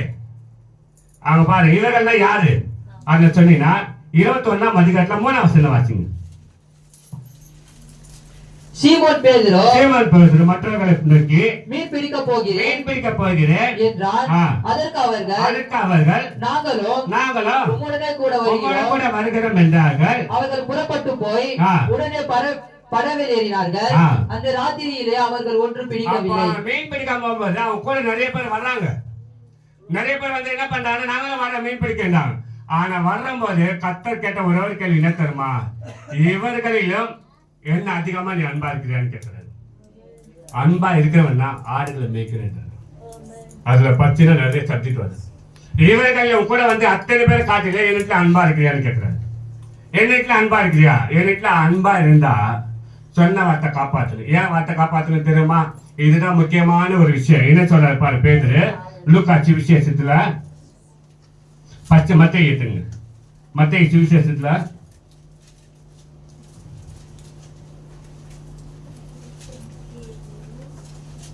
மத்தேயு சுவிசேஷம் 19ஆம் அதிகாரத்துல 27வது வசனம் வாசிங்க. அப்பொழுது பேதுரு அவரை நோக்கி, இதோ நாங்கள் எல்லாவற்றையும் விட்டு பின்பற்றணுமே, எங்களுக்கு என்ன கிடைக்கும் என்றார். இப்ப அதுதான் முதல் கேள்வி. இந்த பாருங்க நல்லா கவனிங்க. பேர் சொல்ற ஆண்டவரே எல்லாவற்றையும் விட்டுட்டு வந்துட்டேன், இப்ப எங்களுக்கு என்ன கிடைக்கணும்? இன்னொரு காரியம் சொல்ற என்னன்னா லூக்காட்சி விசேஷம் 22ஆம் அதிகாரத்துல 33ஆம் வசனம் வாசிங்க.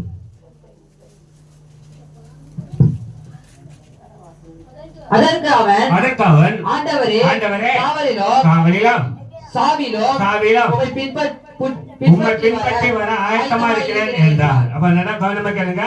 இப்ப ரெண்டாவது என்ன சொன்னாரு? வாயிலும் சாவிலும் உம்மை பின்பற்றி வர ஆயத்தமா இருக்க. முதல்ல என்ன சொன்னாரு பாருங்க, கவனிங்க. முதல் காரியம் எல்லாவற்றையும் நான் விட்டுட்டு வந்துட்டாரு. இரண்டாவது காரியம் வாயிலும் சாவிலும் உம்மை பின்பற்றி வந்தாரு.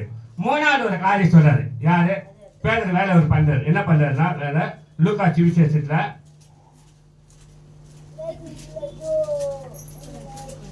5ஆம் அதிகாரத்துல 5ஆம் வசனம் வாசிங்க. 4:5 வாசிங்க. 4:5. அவர் போதனை பண்ணி முடித்த பின்பு சீமோனை நோக்கி ஆழத்திலே தள்ளிக்கொண்டு போய் மீன் பிடிக்கும்படி உங்க வலைகளை போடுங்கள் என்றார். அதற்கு சீமோன், ஐயரே, ராம் முழுவதும் நாங்கள் பிரயாசப்பட்டோம், ஒன்றும் அகப்படவில்லை, ஆகிலும் உங்களுடைய வார்த்தையின்படியே வலையை போடுகிறோம் என்றான். உங்களுடைய வார்த்தையின்படி வலையை போடுகிறேன் என்றாரு. இப்ப 10ஆம் வசனம் வாசிங்க. சீமோனுக்கு கூட்டாளிகளான செபதேயுவின் குமாரனாகிய யாக்கோபும் யோவானும் அந்தபடியே பிரமித்தார்கள். அப்போது இயேசு சீமோனை நோக்கி, பயப்படாதே, இது முதல் நீ மனுஷரை பிடிப்பவனாய் இருப்பாய் என்றார். அவர்கள் படகுகளை கரையிலே கொண்டு போய் நிறுத்தி எல்லாவற்றையும் விட்டு அவர்களுக்கு பின் சென்றார்கள். யாருக்கு பின் சென்றாங்க? இயேசுக்கு பின். நம்ம நல்லா கவனமா கேளுங்க. மீன் பிடிக்க வந்த மனுஷன் ராமுவே பிரயாசப்பட்டு ஒண்ணும் அகப்படவில்லை. ஆனா இயேசு சொல்றாரு ஆயத்துல கொண்டு போறாரு. பேருக்கு ஒரு ஆச்சரியம் என்ன தெரியுமா? ராத்திரில தான் மீன் பிடிப்பா, பக்கத்துல பிடிக்குமா? ஆனா உங்களோட வார்த்தை மாதிரி வலையை போடுறாரு. வலையை போட்ட பேதரு அப்படியே 2 படகு அமைந்து போகிறதுக்கு மீன்கள் பிடித்தாரு. இப்ப இயேசு சொல்றாரு எல்லாத்தையும் விட்டுட்டு வா, மனுஷன் பிடிக்கிறவளாக்கு வந்தது. எல்லாத்தையும் விட்டுட்டு வந்த படக மறுபடியும் படகுக்கு போறான் மீன் பிடிக்கிறதுக்கு. எல்லா உலகத்துல விட்டுட்டு வந்த காரியத்தை மறுபடியும் அதே காரியத்தை செய்யுங்க ஒரு கூட்டம். அம்மா கவனிக்க. 3ஆவது காரியம் என்ன சொல்ற பாருங்க. இவர்களும் அதிகமா நேசிக்கிறாங்க. என்ன அர்த்தம் தெரியுமா? மற்ற கூட்டம் நீங்க ஓடி போய் தேடி போய் கதை பேசுறீங்க பத்தியா?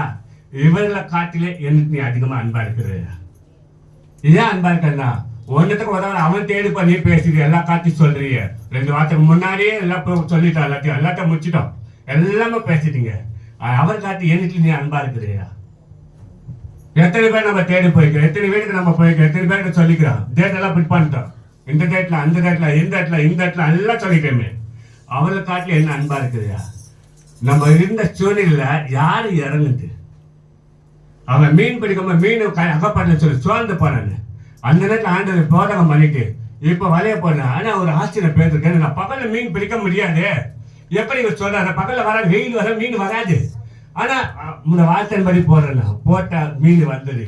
அப்ப அவன் சொல்றான், பாவி ஆண்டவர் என்னை பின்பற்றிவான்னு.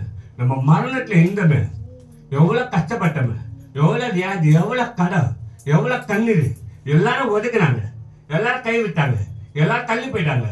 அப்ப ஆண்ட பாதத்துல வந்து உங்களோட வார்த்தை மாதிரி கேட்கிறான்னு சொல்லி ஆயிடுங்க. இப்ப யாரு தேடி வர்றீங்க? இப்ப யார பார்க்க வர்றீங்க? இப்ப யார கூப்பிடுறீங்க? இப்ப யார்கிட்ட போய் சொல்றீங்க விஷயம்? அவர்களை காட்டில என்ன அன்பா இருக்கிறவன்னு கேட்கறது. ஏன் தெரியுமா? ஆபத்து வர்றம்போது அவங்க கிட்ட வரமாட்டாங்க. நீங்க அன்பா உனக்கு தேடி வந்து ஜீவனை கொடுத்த தேவன்கிட்ட முன்னாடி பேசியிருக்கிறீங்க. கர்த்தர் ஒரு காரியத்தை செஞ்சு ஒரு தண்ணியை கொடுத்துருக்காருன்னா அவருக்கு நன்றி சொல்லியிருக்கிறீங்க. நீங்க யாரை நம்ம தேடி வர்றோம்? ஆனா ரெண்டாவது ஒரு காட்சி சொல்றேன், அந்த இடத்த விட்டுட்டு வந்து திருப்பி எப்படி அதுக்குள்ள ஓடுவீங்க? நீங்க எப்படி அங்க போய் பரியாச கும்பல பேசுங்க? எப்படி போய் நீங்க சொல்லுவீங்க? அன்னைக்கு ஆபத்து வரும்போது நம்மளுக்கு எதுக்கு வம்பு? நான் எப்போ பார்க்கணும்? நான் என்ன கஷ்டப்படுறேன், ஐயோ எனக்கு பார்க்கறது பயமா இருக்கு, ஐயோ அது உடம்பு பார்த்தா ஒரு மாதிரி வாங்கி வருது. அவனுக்கு சொன்ன அந்த மாதிரி மனுஷன்லாம் இன்னைக்கு எப்படி தேடி போவீங்க? அன்னைக்கு பேதுரு ஆண்டவருக்கு முன்னாடி படகை விட்டுட்டான், மீனை விட்டுட்டான், எல்லாத்தையும் விட்டுட்டு வந்துட்டு ஆண்டவரே வாயில சாவில உண்மை பின்பற்ற வேண்டாம். இரண்டாவது ஆண்டு எல்லாத்தையும் விட்டுட்டு வேண்டாம், எனக்கு என்ன கிடைக்கணும்? ஆனா ஆண்டு சொல்றாரு, ஜென்மத்தை சிங்காசனம் இருக்கா சொன்ன வாக்கு கொடுத்த பேதுரு பின்வாங்கி போயிட்டு மறுபடியும் மீன் பிடிக்க போறான். நான் மறுபடியும் மீன் பிடிக்கிறேன்டா, அது கூட கிடைச்சா நானும் வரேன், நாங்க என்ன பண்றோம், நானும் வரேன்டா. அப்ப ஆண்டு சொல்றாரு, இவங்களை காட்டில இனி எனக்கு அன்பா இருக்கிறையா? அன்னைக்கு நீ கஷ்டப்படும் போது மீனு கிடைக்கலன்னு சொல்லி சோர்ந்த பண்ணி ஒரு தேடி வந்து 2 படகு மீனு குத்தானே, அவரை காட்டி எனக்கு அன்பா இருக்குதியா? நம்ம வெளிச்சத்தின் பிள்ளை மீண்டும் இருட்டுல போய் செய்யாதீங்க. கத்தோட கோபம் வந்துடும். 7 கிட்ட கத்த சொன்ன வார்த்தை அதுதான். மீண்டும் கத்தோட கோபத்தை ஏற்கிறீங்க. நீங்க இருட்டுல தான் கொண்டாடுன்னு நினைக்கிறீங்க. கத்தர் வெப்பரா எல்லாத்தையும் 7 சொன்ன ஒரு வார்த்தை. சின்ன பையன் சாமுவேல் 7 கொண்டு காணிக்கையில பலினால அங்கீகரிக்க மாட்டேன்ட்டாரு. 7 கேட்கிறான், கத்தர் என்ன சொன்ன சொல்லு, ஒன்றும் மறக்காத, எல்லாத்தையும் சொல்றான். ஆனா 7 அவர் கத்தர் தன் பாலுக்கு நடமாச்சு ஆள்தான் சொல்ல மாட்டார். சொன்ன வார்த்தை கத்தர் எல்லாத்தையும் முடிச்சிட்டாரு. இருட்டுல போய் மீண்டும் கொண்டாடுறது தேவனை துக்கப்படுத்தாதீங்க. நீங்க என்னென்ன சோத்துக்கு பேசலாம், சோத்துக்கு சத்தமா அவர்கிட்ட கேட்கும், மனசுக்கு கேட்காது. நம்ம எங்க போய் யாராட்ட என்னென்ன சொல்ற, என்னென்ன பேச, என்னென்ன ஆயத்த பார்த்து எல்லாம் கத்தர் கவனிச்சிருக்கிறாரு. அன்றைக்கு ஆபத்து இருக்கும்போது யாரு வந்து நம்ம பார்க்கணும். எதுக்காக கத்தர் கொடுத்தாரு? அவரு கேட்ட போலதான், மற்ற மனுஷன் கேட்ட போல, பாரு கேட்ட போல ஆயத்தப்படுறது, ஓய்ங்க பார்த்துட்டு எல்லாமே ரெடி பண்றதுக்கு இல்ல. அவர் என்ன சொன்னாரோ அதெல்லாம் செய்யணும். அதுதான் மனவ கேட்கறான். எப்படி வளர்க்கணும், எப்படி நடத்தணும் கேட்கறான். வெளிச்சத்து மேல இருட்ட ஓடுறது, தேவனுக்கு நன்றி சொல்லாம தேவனை தேடாம மனுஷனுக்கு தேடி ஓடுறது, எல்லாத்தையும் கத்த கணக்கப்பா. அதுதான் ஆண்டு கேட்கறாரு. பேசுற இவர்கள் இருக்கிற காட்டி என்ன நேசிக்கிறான்னு கேட்கறாரு. என்ன நேசிக்கிட்டான்னா அன்னைக்கு வாக்கு என்ன ஆச்சு? அந்த வாக்கு அன்னைக்கு மீன் இல்லைன்னு சொல்லி நான் கஷ்டப்பட்டேன், எல்லாரும் ரொம்ப சோர்ந்து போயிட்டான், டீசல் போயிடுச்சு, எல்லாம் கூலி போயிடுச்சு, எல்லாமே போச்சு, ஒண்ணுமே இல்லைன்னு சொல்லி கஷ்டப்பட்டிய. உனக்கு தேடி வந்து உனக்கு அர்ப்பணை செய்யணும். மறந்துட்டியா? ஆபத்து இருக்கும்போது மான இருக்கும்போது யாரும் கை கொடுக்கலையே, அன்னைக்கு தேடி வந்து உனக்கு அர்ப்பணை செய்யணும். மறந்துட்டீங்க? எனக்கு யாரை தேடி ஓடுறீங்க? யார்கிட்ட போய் எல்லாரும் காத்து சொல்றீங்க? அவர் காது கேட்காது நினைக்காதீங்க. பூமியில இவ்வளவு ஜனந்தான் தெளிவா போவார்கிட்ட உருவாக்கல் கொடுக்கிற அவர் தான். அவருக்கு தெரியும் எல்லா விஷயம். நம்ம போடுற பிளான், நம்ம போடுற திட்டம், எந்த டேட்டு, என்ன டைம், எல்லா திட்டம் அவர் பண்ணிட்டாரு. மீண்டும் கடைசி வச்சிருக்க. இருட்டுல போவாதீங்க, இருட்டுல கொண்டாடாதீங்க. வேணா தேவனை துக்கப்படுற. அதுல ஆண்டு கேட்கற, தேடி வந்து கேட்டார் பேரு. ஆனா பேரு கேட்டு ஒரு வார்த்தை சொன்னா என்ன தெரியுமா சொன்னா? அந்த வசந்த வாசம் யோவான் சுவிசேஷம் 21ஆம் அதிகாரத்துல 16, 17, 18 வாசிங்க. இரண்டாம் தரம் அவர் அவனை நோக்கி, யோனாவின் குமாரனாகிய சீமோனே, 15, 16, 17 அவர்கள் போதனை பண்ணின பின்பு இயேசு சீமோன் பேதுருவை நோக்கி, யோனாவின் குமாரனாகிய சீமோனே, இவர்களில் அதிகமாய் நீ என்னிடத்தில் அன்பாய் இருக்கிறாயா என்றார். அதற்கு அவன், ஆம் ஆண்டவரே, உம்மை நேசிக்கிறேன் என்பதை நீர் அறிந்திருக்கிறீர் என்றான். அவர் என் ஆட்டுக்குட்டியை மேய்ப்பாயாக என்றார். இரண்டாவது அவர் அவரை நோக்கி யோனானி குமாரனாகிய சீமோனே, நீ என்னிடத்தில் அன்பா இருக்கிறாயா என்றார். அதற்கு அவன், ஆண்டவரே, உம்மை நேசிக்கிறேன் என்பதை நீர் அறிவீர் என்றான். அவர், என் ஆடுகளை மேய்ப்பாயாக என்றார். மூன்றாதாரம் அவர் அவனை நோக்கி, யோனானி குமாரனாகிய சீமோனே, நீ என்னை நேசிக்கிறாயா என்றார். என்னை நேசிக்கிறாயா என்று அவர் மூன்றாதாரம் தன்னை கேட்டபடியினாலே பேதுரு துக்கப்பட்டான். ஆண்டவரே, நீர் எல்லாவற்றையும் அறிந்திருக்கிறீர், நான் உம்மை நேசிக்கிறேன் என்பதையும் நீர் அறிவீர் என்றான். இயேசு, அந்த ஆடுகளை மேய்ப்பாயாக என்றார். சரி, ஆடு என்ன ஆடு? நம்மளுக்கு குத்த ஆடு எது? 2 குட்டி. வீட்டுல இருக்கிற ஆடுதான் எல்லாமே. அது யாருக்கு மேய்க்கணும்? கத்தருக்காக மேய்க்கணும். கத்தருக்காக மேய்த்த கொண்டு வரணும் ஆடு குட்டிய, மனுஷனுக்காக இல்ல. அதான் கேட்ட 3 தடவை 3ஆவது தடவை பேர் துக்கப்பட்டான். ஏன்னா, நீ எல்லாவற்றையும் அறிந்திருக்கிறீங்க ஆண்டவரே. ஒரே பாயிண்ட் போட்டார், எல்லாவற்றையும் அறிந்திருக்கிறீ. நாம எடுக்கிற திட்டம், நம்ம போடுற பிளான், நம்ம செய்யற காரியம் எல்லாவற்றையும் தேவன் அறிகிறார். ஏன் தேவனை துக்கப்படுத்த வேண்டாம், தயவு சேர்ந்து வேண்டாம். அதுதான் பேர் கேட்கற, இன்னைக்கு நீ அன்பா இருக்கிறான்னு கேட்கிறாரு. அந்த அன்பு இருந்தா என் ஆடுகளை மேய்ப்பாங்க. நம்ம குடும்பத்துல ஆடு தான் அதுவும். அந்த ஆடு கத்தருக்காகத்தான் மேய்க்கணும். கத்தரை பாதையில கொண்டு வரணும். கத்தரை பிரியமான வளர்க்கணும். கத்தருக்கு சாட்சியா வளர்க்கணும். கத்தரோட வார்த்தையில வளர்க்கணும். கத்தர் சமூகத்துல வளர்க்கணும். இதைதான் தேவன் சந்தோஷப்படுகிறாரு. என்ன சந்தோஷத்தனமா அதை வாசிங்க. 1 யோவான் சுவிசேஷத்துல அது சொன்ன ஒரு வார்த்தை, ரொம்ப அருமையான வார்த்தை. 3 யோவான் கடைசியில பாருங்க. 3 யோவான் 4வது வசனம் வாசிங்க. என் பிள்ளைகள் சத்தியத்தில் நடக்கிறார்கள் என்று நான் கேள்விப்படுகிற சந்தோஷத்தில அதிகமான சந்தோஷம். என் பிள்ளைகள் ஆடி சத்தியத்தில் நடக்கிற பெரிய சந்தோஷம். அந்த சந்தோஷம் நான் கேள்விப்படுகிறேன். இதுதான் விரும்புறாரு.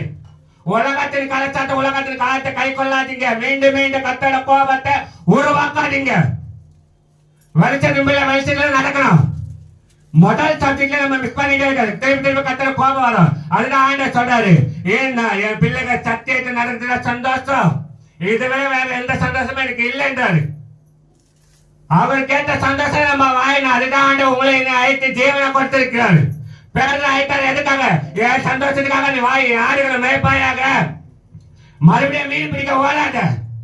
ஒரு தடவை தப்பு பண்ணிட்டா பேசுறது. அதை நான் சின்ன தப்பு தான், நீ எல்லாவற்றையும் அறிந்திருக்கேன்னு சொன்ன உடனே கர்த்தர் அப்போஸ்தலர் நடிப்பதில் சொல்றாரு, பிதாவின் வாக்கு தத்தை பெற காத்துருங்க. எனக்கு கேள்விப்பட்ட வாக்கு தத்தை காத்துருங்க. ஆனா சொன்ன பேதர் காத்திருந்து பேதர் 4 பேர் 5 பேர் தான் மீன் பிடிக்க எடுத்துன்னு போனான். ஆனா நடந்த சம்பவம் என்ன தெரியுமா?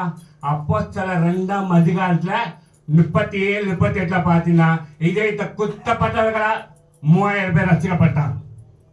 பேதர் கரிச்சா யோவான்ல சொன்னா, அப்போஸ்தலர் மேல வந்து அபிஷேகம் 3000 பேர். 4ஆம் அதிகாரத்துல 5000 பேர், 8000 பேர் கர்த்தர் ரசிப்புல. 4 பேர் மீன் பிடிக்க எடுத்துன்னு போனாங்க. 8000 பேர் கர்த்தர் ரசிப்புக்குள்ள கொண்டு வர. ஏன் ஆடுகளை மேய்ப்பாயாக என்றாரு. குடும்பத்துல எத்தனை பேர் அத்தனை பேருக்கு சத்தியத்துல நடத்தினா அதை கொண்டு கர்த்தர் ஒரு மாற்றம் கொண்டு வருவார். இதுதான் தேவன் விரும்புறாரு. எல்லாத்தையும் முன்கூட்டியே நம்ம போடுற எல்லா பிளான கர்த்தர் கவனிச்சுட்டே இருப்பாரு. அதுதான் 3ஆவது வாட்டி கர்த்தர் கேட்கிறார், எனக்கு நீ அன்பா இருக்கிறாயா, என்ன நேசிக்கிறாயா? இவங்களை காட்டில என் அதிபதி யார்கிட்ட பேசுறீங்க, அவங்கள காட்டில என்ன நேசிக்கிறியான்னு கேட்கிறாரு. அவங்கள காட்டில என்னைக்கு அன்பா இருக்கிறேன்னு கேட்கிறாரு. அவர் நம்ம நன்றி சொல்லி இருக்கிறோமா?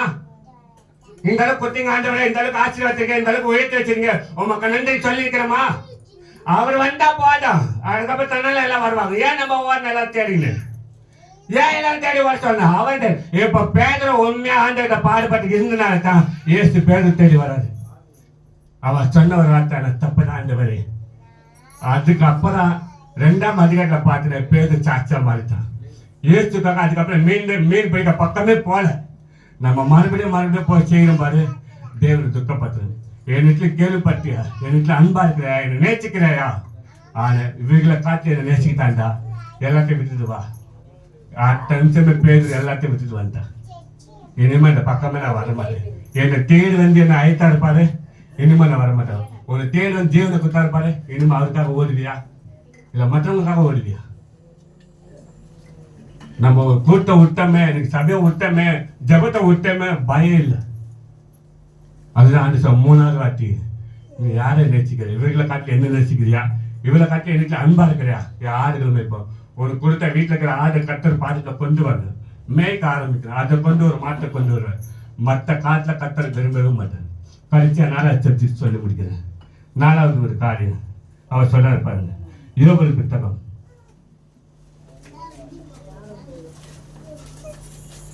22ஆம் அதிகாரம் 22ஆம் அதிகாரத்துல அதுல வந்து 12 வசனம் வாசிங்க. 22:12. ஆதலால் நீங்கள் இப்பொழுது உபவாசத்தோடும் அழுகையோடும் புலம்பலோடும் உங்கள் முழு இருதயத்தோடும் என்னிடத்தில் திரும்புங்கள் என்று கர்த்தர். அப்ப என்ன சொல்றாருன்னா, ஆனால் நீங்கள் இப்பொழுது உபவாசத்தோடும் அழுகையோடும் புலம்பலோடும் உங்கள் முயலத்தோடும் என்னிடத்தில் திரும்புங்கள் என்று கர்த்தர் சொல்லி கர்த்தர் அவருக்கு திரும்பணும் அப்படின்னு சொன்னாருன்னா 28ஆம் வசனத்தை வாசிங்க. அதற்கு பின்பு நான் மாம்சமான யாவர் மீதும் என் ஆவியை ஊட்டுவேன். அப்பொழுது உங்கள் குமாரரும் உங்கள் குமார்த்திகளும் தீர்க்கதரிசனம் சொல்லுவார்கள். உங்கள் மூப்பர்கள் சொப்பனங்களையும் உங்கள் வாலிபர் தரிசனங்களையும். அப்ப ஆண்டவர் எதுக்காக ஆயிடணும்? என் மேல அபிஷேகத்தை ஊட்ட ஆண்டவரை தீர்க்கதரிசனம் ஊட்டுங்கப்பா. சொப்பனத்தை நான் பார்க்கணும், ஆண்டவர் தரிசனத்தை நான் பார்க்கணும். எதற்காக அலைஞ்சி புலம்பி கொண்டு உபாசத்தோட வாங்க. நம்ம அப்படியே வரலாம், அப்படியே இருக்கலாம். எங்க ஊட்டுகிறேன்? மாம்சமான ஆவி என் மேல யாவர் மேல என் ஆவியை ஊட்டுவேன்னு சொன்ன தெய்வம் எப்ப ஊட்டுவா தெரியுமா? உபாசத்தோடு இருக்கணும், பயத்தோடு இருக்கணும், நடுக்கத்தோடு இருக்கணும், ஐகால வரணும், கண்ணீரோட வரணும். ஆண்டவர் பாரிக்கல புலம்பணும். என் மேல ஊட்டுங்க. ஏற்பாடு காலத்துல அந்த ஆவியை பெற்றுக்கொள்றதுக்கு எப்படி அறிவாங்க தெரியுமா? எப்படி கத்தருவாங்க தெரியுமா? ஆண்ட பாதத்துல ஆண்டவர் கூப்பிடணும். அந்த பசுத்தாவி எனக்கு வேண்டாண்டவரே. அதுதான் தாவீது சொன்னாரு. என்ன சொன்ன தெரியுமா? எனக்கு கொடுத்து சமூகத்தை விட்டு எனக்கு தள்ளாமலும் எனக்கு கொடுத்த பசுத்தாவி எடுக்காமலும் இருந்தாரு. ஏன் பசுத்தாவி போச்சுன்னா அவ்வளவுதான். இந்த பசுத்தாவி எதுக்கு நான் ஊத்துக்கிறேன்? உங்களுக்கு தரிசனத்தையும் செப்பனத்தையும் தீர்க்கதரிசனத்தையும் கத்து எல்லா கத்து கொடுக்குறாரு. இன்னைக்கு நம்ம ஒரு ஐகோர வரமா ஜபம் பண்ணி எத்தனை பேர் வந்திருக்கேன் சொல்லுங்க பார்க்கலாம். அந்த வீட்டுக்கு நான் பாதுகாக்க போறேன், என்னோட கூட பேசுங்க, என் மேல அபிஷேகத்தை ஊட்டுங்க, என் மேல வெள்ளமை ஊட்டுங்க, என் மேல அக்கறை ஊட்டுங்க, நான் கண்ணில் இருக்கிற உபாசத்தோட இருக்கிறேன், அப்படி புலம்பி கொண்டு வந்திருக்கிறேம்மா. ஒரு டைம் பாஸ் போல வர நம்ம இஷ்டப்பட்டா வந்து உட்காந்துக்கிட்டோம் கேட்டோமா, நம்ம இஷ்டம் போல செய்யலாம், எல்லாமே செய்யலாம். ஆனா இவ்வளவு சீக்கிரம் ஆவியை ஊட்ட மாட்டாங்க. அவர் ஊட்டுகிற ஆவி அவர் கேட்ட ஆலயமா இருக்கணும். அவர் கேட்ட ஆலயமா தான் அந்த ஆவி இறங்கும். அவர் கேட்ட போல இல்லாம மற்ற காத்து கேட்ட போல இருந்தா நிச்சயமா அந்த ஆவியை கட்ட அவளை சீக்கிரம் ஊட்ட மாட்டாரு. எனக்கு ஆண்ட ஊட்ட வாஞ்சா இருக்காரு. மாம்சமனை யாவர் மேல என் ஆவியை ஊட்ட வேண்டும். எனக்கு அநேக பேர் மேல கத்த ஆவியை ஊட்ட வாஞ்சேன். ஏற்று நானு சரி எடுத்த போது முதல்ல வாணி திறக்கப்பட்டது. பசுத்தாவி இறங்குற அப்ப எப்போன்னா அதுக்கு முன்னாடி ஏற்று எடுக்கிறதுக்கு முன்னாடி யோகனுக்கு எல்லாருக்கும் நானு சார் பசுத்தாவி உடனே இறங்கல. ஆனா ஏசு எடுத்த பிறகு பசுத்தாவி இறங்குறாரு. ஏசு மறித்த பிறகு அதே பசுத்தாவி திருப்பி எல்லாருக்கும் ஊட்டுறாரு. என் மாம்சமான யாவரும் என் ஆவியை ஊட்டுவேன். எப்படி என் ஆவியை ஊட்டுவேன்? இவங்க தீர்க்க தரிசனம் சொல்வார்கள், இவர்கள் சொப்பனத்தை காண்பார்கள், இவர்கள் தரிசனம் காண்பார்கள். ஏன் இதுதான் ஆண்டவர் விரும்புறாரு. இன்னைக்கு அந்த கண்ணீரோட ஜபம் இல்லை, உபாசத்தோட ஜபம் இல்லை, உபாசம் போடுறது கிடையாது. கேட்டா ஒரு வேளை பாசிட்டீங்க, ஒரு வேளை பாசிட்டு பைபிள கிடையவே கிடையாது. 2 வேளை பாசிங்க, ஒண்ணு இருந்தா 8 மணி நேரம் இருங்க, இல்லைன்னா பரவாயில்ல. கட்டளை ஸ்தோத்திரம். அவர் கட்டாயப்பாட்டில் உபாசமா இருக்கணும், கட்டாயப்பட்டவே இல்லை. அது யாருக்குன்னா கத்தருக்கு ஊழியத்துல ஒப்பு கொடுத்து ஜெபம் பண்றீங்க. சில உபாசத்தோட கதறி ஜெபம் பண்ணாங்க. கத்தர் உபாச போடு அப்படின்னு சொல்ல மாட்டாங்க, கதறாங்க, சாப்பிடாம கதற அழுகுறாங்க. ஒரு குழந்தை சாப்பாடு கொடுக்கும்போது வேணாம்னு சொல்லி எனக்கு இந்த பொருள் வேணும்னு சொல்லி எவ்வளவு நேரம் அழுதுகிட்டே இருக்குது. அந்த குழந்தை கண்ணீர் பார்த்தா அந்த பொருளை வாங்கி கொடுப்பாங்க. ஏன்? அந்த குழந்தைக்கு சாப்பிடாம புச்சியாம இருக்கனால அந்த பொருள் வாங்கி கொடுத்த பிறகு அதுக்கப்புறம் அந்த குழந்தை சாப்பிட்டு சந்தோஷமா இருக்கு. இதெல்லாம் ஏசி நம்ம எதுக்காக உபவாசப்பட்டு கதிரை எழுதணும்? ஒரு வீட்டுக்காகவா, ஒரு காரியத்துக்காகவா, ஒரு பிரச்சனைக்காகவா, ஒரு ஜீவனுக்காகவா, சுகத்துக்காகவா? எதுக்கு நம்ம உபவாசப்பட்டு கதிரை எழுதுறோமோ அவ்வளவு கட்ட அந்த காலத்தை வைக்கப்படணும். அதுதான் அந்த சொல்ல உபவாசத்தோடு வரணும், புலம்பலோட வரணும், ஐகளோட வரணும், விண்ணப்பத்தோட வரணும். அவர் பாதித்த முழு இடத்தோட ஒப்பு கொடுக்கணும். முழு இடத்தோட ஒப்பு கொடுக்காம அவ்வளவு சீக்கிரம் கர்த்தர் பசுத்தாவி இறக்க மாட்டார். பசுத்தாவி இறக்குற விதம் வேற. பசுத்தாவி இறங்கினா அவ்வளவுதான், நம்மளால ஒரு செகண்ட் கூட நிற்க முடியாது. ஏன்னா நம்ம மாம்ச பலம் போயிடும், மாம்ச பலம் இருக்காது. மாம்ச பலம் பசுத்தாவி தாங்காது. மாம்ச பலம் சும்மா லைட்டா ஒரு அடி அச்சாலும் நம்ம தாங்க முடியல. இதுக்கு நம்ம வலிக்குதுன்றோம். ஆனா பசுத்தாவி இறங்கினா ஒரு பவர், எவ்வளவு பவர், எப்ப நம்ம பலம் தாங்கும். அதுதான் முழு இடத்தோட புலம்பி கொண்டு ஐந்து கொண்டு இருக்கும் போது தான் அந்த ஆவி இறங்கினதான் நம்மள பலப்படுத்த முடியும். அதுதான் அப்போஸ்தலன் பவுல் சொல்றார் பிலிப்பியர் 4:13 என்ன பலப்படுத்த கிறிஸ்துவினாலே எல்லாவற்றையும். அப்போ அவர் நம்மளை பலப்படுத்தின பசுத்தாவி. 4வது கதை முழு இடத்தோட நின்று வாங்க, முழு இடத்தோட வந்து உட்காருங்க, புலம்புங்க, உபவாசத்தை போடுங்க, கண்ணீர் விடுங்க. அப்போ நான் உன் மேலே ஆவியை ஊற்றுவேன். காலையிலேருந்து கட்ட வார்த்தை பேசிட்டு, மற்றவங்களை பற்றி சொல்லிட்டு, எல்லாம் செஞ்சுட்டு, வீட்டில் உட்காந்து டிவி பார்த்துட்டு, பரையசா கும்பல் பண்ணிட்டு, எல்லாத்தையும் கொல்லி முடிச்சுட்டு, அப்புறம் வந்து உட்காந்து பின்ன எப்படி வருகிறது? காலையிலேருந்து எவ்வளோ நேரம் ஜெபம் பண்ணேன், எவ்வளோ நேரம் பைபிள் படிச்சிருக்கேன், எவ்வளோ நேரம் அந்த பாட்டில் உட்காந்து காத்திருந்தேன். வேலை முடிஞ்சிச்சு, அவருக்காக நான் காத்துக்க, அவரோட கூட பேச எத்தனை பேர் நம்ம சொல்லியிருக்கிறோம். அப்படி சொல்லாமல் இருக்குது அவ்வளோ சீக்கிரம் பசுத்தாவி இறங்க மாட்டார். பசுத்தாவி இறங்கணுன்னா கண்டிஷன் இருக்குது. மொழி உள்ளத்தோடு வரணும், புலம்பலோடு வரணும், உபவாசத்தோடு வரணும், அதிகாரோடு வரணும். இதுதான் தேவன் நம்ம மேலே இறங்குற பசுத்தாவி. அதுதான் 4 காரியம். வாக்கு தட்டை பண்ண வாக்கு மாறாதவர், என்னிடத்துல காற்று என்னை விட்டு போகாது. முதல் காரியம், அவரிடத்துல காத்து இருக்குன்னா உனக்கு ஜீவகரத்தை கற்றுக் கொடுப்பார். நீதியின் ஜீவகரை உன் மேலே வர. 2வது காரியம், அவர்கிட்ட காற்று பாடு வர. பாடு வந்தால் அதை விட்டு போகக்கூடாது, ஓடக்கூடாது. சபையை விட்டாலும் திருப்பி நம்ம தான் கஷ்டப்படுவோம். ஏன்னா ஒரு உண்மையை மட்டும் சொல்கிறேன், நீங்கள் உங்களை ஆராய்ந்து யோசித்து பாருங்க, இல்லை உங்கள் மனசாட்சி தொட்டு யோசித்து பாருங்க. வேற இடத்துல கத்தவனுக்கு ஒரு மாற்றம் கொண்டு வரணும், இங்கே வரணும்னு அவசியம் இல்லை. விட்டுட்டு போனதான் பிரச்சனை. விட்டுட்டு போனது ஒருத்தங்க எந்த சூழ்நிலைகளா எனக்கு தான் தெரியும், யாரும் எந்த சூழ்நிலைகள் எனக்கு தான் தெரியும், உங்களுக்கு தெரியாது. நீங்கள் வெளியே பார்த்து அவங்க வரல இங்கே வரல, நான் சரி விட்டு போகாதுன்றது. அதுதான் 2வது காரியம். அந்த பாடு வர்ற பாடு வர சபையை விடக்கூடாது. சபைக்கு பாடுக்கு சம்மந்தமே கிடையாது. அந்த பாடு இயேசுவோட வந்த பாடா இல்லை உலகத்தின் பாடம் நம்ம ஆராய்ந்து பார்க்கணும். இயேசுவோட பாடுன்னா இயேசு விட்டு போக மாட்டான், உலகத்தின் பாடினா உலகத்துல தான் போவாங்க. அதுதான் சொல்றேன். 3வது காரியம், அன்பா இருக்கணும், ஜாக்கிரதா இருக்கணும். நான் எப்படி வாழ்ந்த எவ்வளவு கஷ்டப்பட்டேன், எல்லாத்துக்கும் ஒரு காலத்தை செஞ்சுட்டாரு. மீண்டும் நம்ம மீறி மற்ற காலத்துக்கு ஓடிட்டு எல்லாம் ஆயத்தப்படுத்தி வீட்டில் கொண்டாடுறோம், தேவனோட கோபம். அதுதான் ஆண்டு சொல்லியிருக்கிறாரு. இது ஆண்டு உங்களுக்கு கொடுக்குற ஒரு கண்டிஷன் தான், எச்சரிக்கை. நம்ம மன திருமணம் தான் விரும்புறாரு, தவிர வேற ஒன்றும் இல்லை. யாராவது தேடி போறோம். ஒரு நாள் ஏசு தேடிக்கிறீங்க, நீங்க உன் மனசாட்சி ஆராய்ந்து பாருங்க. ஏசு தேடிக்கிறீங்க, குத்த ஆண்டுக்கு நன்றி சொன்னீங்க, ஆண்டுக்கு நன்றி சொல்லிக்கிறீங்க. நம்ம விருப்பப்பட்டு கேட்கறது, குத்துட்டாருன்னா மறக்கத்து. எல்லாம் ஜாக்கிரதா இருக்கணும். அடுத்த ஸ்டெப்ல நம்ம வருவோம். ஒரு ஸ்டெப்ல முடிஞ்சிச்சு நினைக்க, அடுத்த ஸ்டெப்ல வர நம்ம பிள்ளைங்க இருக்குது. அடுத்த ஸ்டெப்பு அந்த பிள்ளைங்க எதிர்காலத்தை நம்ம பார்க்கணும். அதுதான் மனவ கேட்கிற பிள்ளை எப்படி வளர்க்கணும்ட்டு. அதனால 3வது ஸ்டெப் ஆகுது, அன்பா இருந்தா எல்லாத்தையும் ஆராய்ந்து பாரு. எவ்வளவு பேர் நம்ம பேசியிருக்கிறோம், எவ்வளவு பேர் சொல்லியிருக்கிறோம். முதல்ல ஆண்டு சொல்லுங்க, எல்லாத்தையும் நன்மை செஞ்சிரு. அவங்க தான் மனுஷன் கிடையாது. மனுஷன் நம்ம தூக்கி வச்சு கொண்டாட மாட்டாங்க, சொல்லி காட்டுவாங்க. ஆனால் ஏசு அப்படி இல்லை, ஒரு செய்த நன்மை கத்தரு சந்தோஷப்படுவார் அவர் கூப்பிடும்போது. 4வது காரியம், அந்த இடத்தோட உபாசத்தோடு வாங்க. என்னத்துல வரும்போது உபாசத்தோட வாங்க, கண்ணீரோட வாங்க, புலம்பலோட வாங்க. சும்மா அந்த உட்காராதீங்க. அப்பான மாம்சமான ஆதியை ஊற்ற வேண்டது, சொப்பனத்தை காண்பார்கள், தரிசனத்தை பார்ப்பார்கள், திருக்கதர்சனம் சொல்லுவார்கள். எதுவுமே இல்லாம கத்தர்கிட்ட உட்காராதீங்க. ஏன்னா ஒரு நேரத்தில் உங்களை பார்ப்பாரு, நீ காலையிலேருந்து என்னோட கூட பேசுனியா, என் பாதத்துல காத்திருந்தியான்னு கேட்கறது. கொஞ்ச நேரம் கூட நம்ம உட்காந்தால போறோம், அந்த சந்தோஷப்படுவார். அதான் 4வது காரியம், அவர் பாதத்துல நம்ம காத்திருந்த உபவாசத்தோடு கத்தர் உங்களை ஆசீர்வதிப்பார். வெள்ள கண்களை முடிஞ்சிருப்போம்.